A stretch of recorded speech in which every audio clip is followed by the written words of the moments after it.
आप कितनी भी कोशिश कर लो, आपका भला तभी होगा जब आपको मौका दिया जाए। तुम ऐसे कैसे आ गए? कम से कम तुम्हारे पास पेन तो होना चाहिए था। हम कब तक दूसरों के लिए तालियां बजाते रहेंगे? हमारी खुद की उपलब्धियों का क्या? अगर आप इन तीनों सेंटेंसेस को बेझिझक पूरे कॉन्फिडेंस के साथ इंग्लिश में बना सकते हैं तो आप ये वीडियो मत देखिए। लेकिन अगर आपके मन में जरा सा भी डाउट हो तो आप ये वीडियो मत छोड़िए। चलिए खैर, टाइम वेस्ट नहीं करते हैं, आइए शुरुआत करते हैं। सबसे पहले सेंटेंस को लेते हैं। आप कितनी भी कोशिश कर लो, आपका भला तभी होगा जब आपको मौका दिया जाए। आप कितनी भी कोशिश कर लो, इस बात को इंग्लिश में कैसे बोलेंगे? सोचिए, ध्यान से सोचिए। आपने पढ़ा हुआ है, सोचना पड़ेगा, खुद बनाने की कोशिश करनी पड़ेगी। केवल ये नहीं कि मैंने आपको बता दिया और हो गया। ऐसे इंग्लिश नहीं सीखी जाती, पूरी जान लगानी पड़ती है, घुसना पड़ता है उसके अंदर।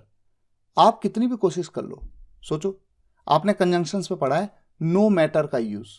अगर आपको याद नहीं आ रहा, इसका मतलब कहीं ना कहीं मिस हुआ है। कोर्स में सब कुछ पढ़ा हुआ है आपने। आप कितनी भी कोशिश कर लो, नो मैटर का यूज करके, no matter how much you try, no matter how much you try. इसके अलावा भी ऑप्शन है, अभी सब आपको बताता हूं। सब जानना जरूरी है आपके लिए, क्योंकि एक ही सेंटेंस को बनाने के कई तरीके हो सकते हैं। No matter how much you try, आपका भला तभी होगा जब आपको मौका दिया जाए, यानी कि आप सफल तभी होंगे जब आपको मौका मिलेगा। यही तो सेंस निकल के आ रहा है, सेंस को समझना है। आपका भला तभी होगा, यानी आप सफल होंगे केवल तभी जब आपको मौका मिले। यही है ना? ठीक है, आप सफल होंगे केवल तभी। You will succeed only if आपको मौका दिया जाए, यानी आपको मौका मिले। सोचिए इसको कैसे बनाएंगे, ये बड़ा क्रूशल है, क्योंकि बहुत सारे स्टूडेंट्स को कंफ्यूजन हो जाएगा कि इसको बनाएं कैसे। ठीक है, मैं सिर्फ बता दूंगा और आप लिख लेंगे, इससे काम नहीं होगा। आपको समझना भी है कि ऐसा बनाया क्यों। देखिए, आपको मौका दिया जाए किसी के द्वारा, पैसिव का फॉर्मेशन है। कैसे बनेगा, किस टेंस की तरह बनेगा? अगर आप ध्यान से सोचें, मैंने जब आपको ऊ फॉर्मेशन बताया था, ऊ कैसा वाला ऊ? क्या मैं वहां जाऊं? Do I go there? क्या मैं आपसे मिलूं? Do I meet you? इस तरह के सेंटेंसेस थे जो बिल्कुल प्रेजेंट इंडेफिनिट टेंस की तरह बनते थे। जरा उन्हीं सेंटेंसेस के बारे में सोचिए। क्या वो आपसे मिले? क्या वो वहां जाए? क्या उसे मौका दिया जाए? आगे नहीं, बिल्कुल उसी तरह का। तो प्रेजेंट इंडेफिनिट के पैसिव की तरह बनना है इसने। पैसिव में इज, एम, आर का आप यूज करते हैं हेल्पिंग वर्ब की तरह।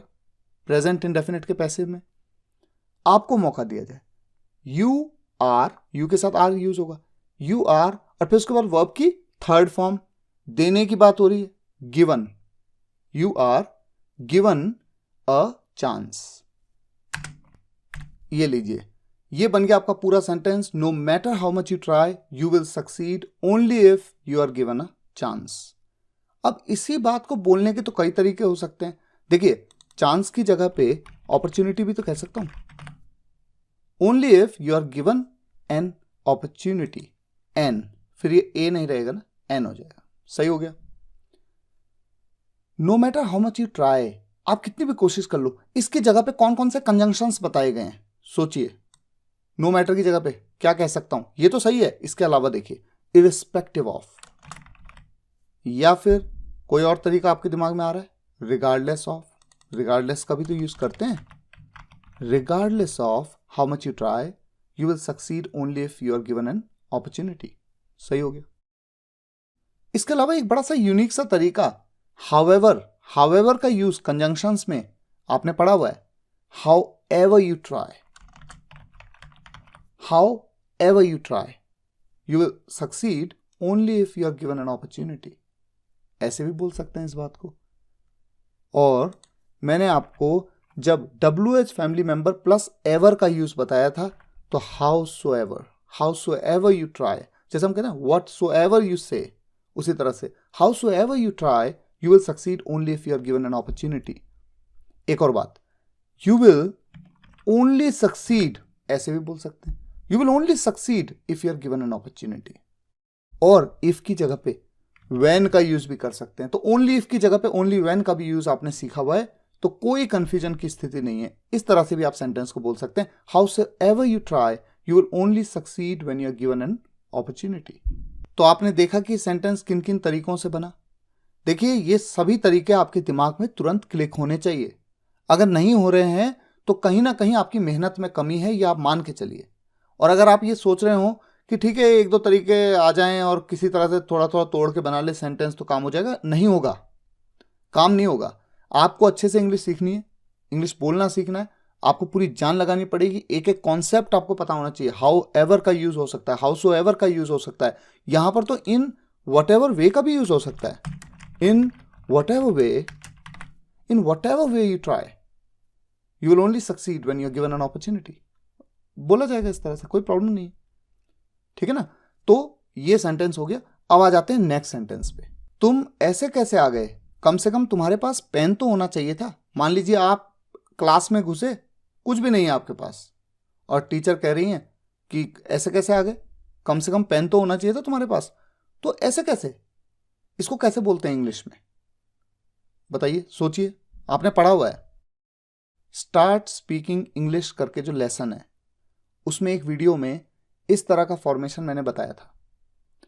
हाउ कम का यूज करते हैं, बड़ा कॉमन है। How come you came like this, ऐसा कैसे, बड़ा चौंकते हुए सा है, अरे ऐसा कैसे आप आ गए इस तरह से, यू केम लाइक दिस।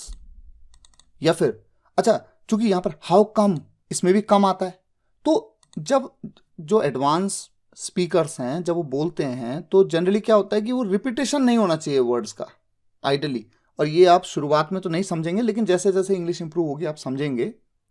यहां पर बहुत अच्छा हो जाएगा अगर मैं इसको ऐसे कह दूं, how come you turned up like this, turned up like this. ये भी अच्छा तरीका है। आने को टर्न अप कहते हैं, ये बात मैंने आपको बताई हुई है।